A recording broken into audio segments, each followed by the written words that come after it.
காலை வணக்கம்ங்க. நேத்து என்ன ஆச்சுன்னா, மும்பையில ஒரு சீனியர் சிட்டிசன் வந்து கம்ப்ளைண்ட் ரைஸ் பண்ணியிருக்காங்க. என்சிஆர்பில 7,88,00,000 வந்து இந்த வாட்ஸ்அப் மூலமா வந்து லாஸ் பண்ணியிருக்காங்கன்னு சொல்லிட்டு. இதுக்கான அவேர்னஸ்ஸு, ப்ரிகாஷன்ஸு எதுவும் வந்து கவர்மெண்ட் எடுத்த மாரி தெரியல. போன வருஷத்துலேருந்து எல்லாமே பார்த்தீங்கன்னா, போன வருஷம் மட்டும் கிட்டத்தட்ட 30,000 கோடி ரூபாய்க்கு மேல சைபர் கிரைம்ல லாஸ் பண்ணியிருக்காங்க இந்திய மக்கள்.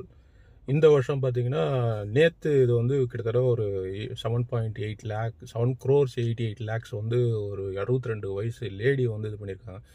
அவங்களுக்கு வந்து இந்த ட்ரிகர் பண்ணுற ஆப் வந்து பார்த்தீங்கன்னா, இதெல்லாம் வந்து ஒரு அவேர்னஸாக வந்து சைபர் கிரைம்லேருந்து சொல்லணும். ஆனால் இதுவரையும் பார்த்தீங்கன்னா, ஒரு சைபர் கிரைமில் வந்து ஃபுல்லாக இன்டெப்த்தாக வந்து யாருமே வந்து இன்னும் ஒரு சின்ன வீடியோவோ தூர்தர்ஷனில் எல்லா சேனல்லையும் போடணும். ஃபேஸ்புக்கில் மெயினாக பார்த்தீங்கன்னா, ஃபேஸ்புக்கு ஸ்ட்ரிக்டாக வந்து சென்ட்ரல் கவர்மெண்ட் எடுத்துக்கணும். ஆதார் கார்டு இருக்கிறவங்க தான் வந்து அந்த ஃபேஸ்புக்கில் அந்த சைட்டே க்ரியேட் பண்ண முடியும். ஏன்னா அது பார்த்தீங்கன்னா 99.9% வந்து எல்லாமே ஃபேக்.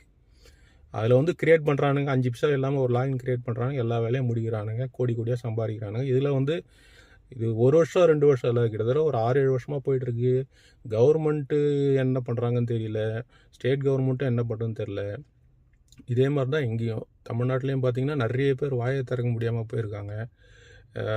ப்ராப்பரான எஃப்ஐஆர் கொடுக்க மாட்டேன்றாங்க. கோர்ட்டு டைரெக்ஷன் தான் லெவல் போனோம். கோர்ட் டைரெக்ஷன் போனீங்கன்னா மிஞ்சி போனால் 2-3 லட்ச ரூபாய் செலவாகும் ஒரு கோர்ட் டைரெக்ஷன். அதுக்காக நிறைய பேர் போகிறதில்ல. இதை வந்து கவர்மெண்ட் வந்து ப்ரிகாஷன் 1 கோடி எடுத்தால் தான் உங்களுக்கு வந்து ஏமாந்தால் தான் உனக்கு வந்து கோர்ட்டில் காசு வாங்கி போடுறதுக்கு எஃப்ஐஆர் போடுவேன்னு சொல்லியிருக்காங்க சென்னை கார்பரேஷனில், சென்னை இதில் கமிஷனர் ஆஃபீஸில். அதே மாதிரி தான் மற்ற சிட்டிஸில் என்னன்னு தெரில, மதுரை, திருச்சி, கோயம்புத்தூர்லாம் எல்லாமே பார்த்தீங்கன்னா இப்போ 30 லட்சம் 40 லட்சம் 50 லட்சம் செலவு லாஸ் பண்ணவெல்லாம் வந்து அப்போ பணத்தை நம்ம யோசிக்கக்கூடாதா? ஒரு அவேர்னஸ் இல்லை. ஏசிலேருந்து டிசி வரையும் பார்த்தீங்கன்னா எல்லாரும் வந்து பார்த்தீங்கன்னா ஒவ்வொரு வீடியோ வாட்ஸ்அப்பில் அனுப்பிச்சி விடுங்க, யூடியூப்பில் நீங்களே க்ரியேட் பண்ணலாம்ல. எல்லாருக்கும் ஒரு அவேர்னஸ் அனுப்பிச்சி விடுங்க. எல்லாரோட பணமும் ஒரே பணம் தாங்க, மக்கள் பணம், அவ்வளோதான். கொஞ்சம் ப்ளஸ் வந்து பார்த்தீங்கன்னா இது அமித்ஷா அண்ட் மோடி அவங்க வந்து இதுக்கு வந்து உரிய நடவடிக்கை எடுக்கணும். போஸ்கோ மாதிரி ஒரு சட்டம் எடுத்துகிட்டு வரணும். கன்ஃபார்ம் ஆச்சுன்னா வித்தின் அவங்களுக்கு வந்து நான் பெயிலபிள் வாரண்ட் அப்படின்னு அவங்க உள்ளே தூக்கி உட்கார வைக்கணும். அது மாதிரி பண்ணால் தான் இந்த இருக்கிறவங்களாம் இதுவாகுவாங்க. ஐஏஎஸ் லெவலில், ஐபிஎஸ் லெவலில் எல்லாத்துலேயும் வந்து புறவேடி போயிருக்குது. தேங்க்யூங்க.